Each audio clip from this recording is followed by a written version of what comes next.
Lady, one person can always make a difference, and their name need not be Azun Oberskier, Vandragata or even Glorasti or Rowlagon, for that matter. What's Cormyr, or any fair realm, but a lot of lone persons who believe in the same thing? Hello and welcome to Liam's Lyceum. I'm your host, Liam, aka Himvar, and today we'll be doing a spoiler-free review of Ed Greenwood's Elminster's Daughter. Elminster's Daughter is a 2004 novel by Ed Greenwood, of course, and it's the next Elminster novel from the last one I read. The last, actually, generally included in that open-ended series that started with The Making of a Mage.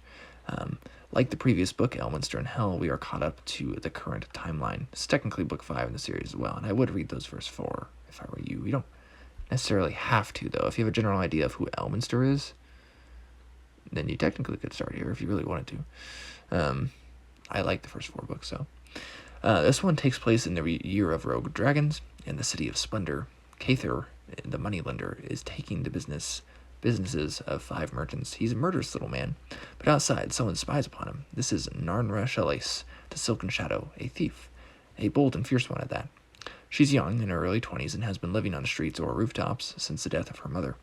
She was a jeweler and supposedly a dragon, this mother of hers, and her father a great mage, but she does not know his identity.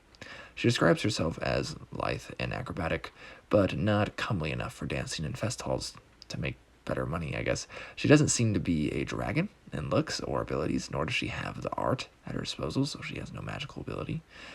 In comes Elminster to speak with Mert and Asper to tell them about a conspiracy against the crown of Cormyr that seems to be getting funding from somewhere in Waterdeep. We learn the older line of Cormaerals has black hair as a common trait, also the type of sword common among Cormyr nobility, and many other things Greenwood is great at. Right? Tidbits for lore. We have the symbol, Kaladin, a royal mage, and her second Aspira, plus Mistra and other realms figures.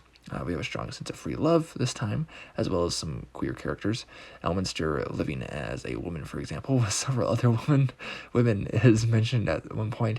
Anyways, Elle is particularly horny at parts in this book, maybe just the publishing standards at Wizards of the Coast at the time allowed this.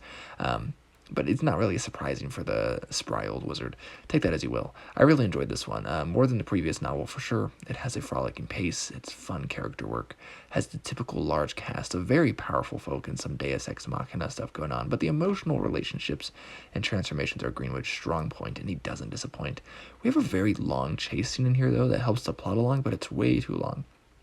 We do have some things like dark spells or Red Wizard with Thay. We get much on friendship and hardship, a tirade against arrogance and lack of critical thinking and unchanging opinions. It also is funny at times and generally fun. And I found myself smiling through a good chunk of it. It's really rather lovely, and there is a conversation near the end of the book that I would, I don't know, just aspire to write something between characters like that in a story of my own. And so, well, whether Ed Greenwood has its up and downs for sure, I really appreciate it.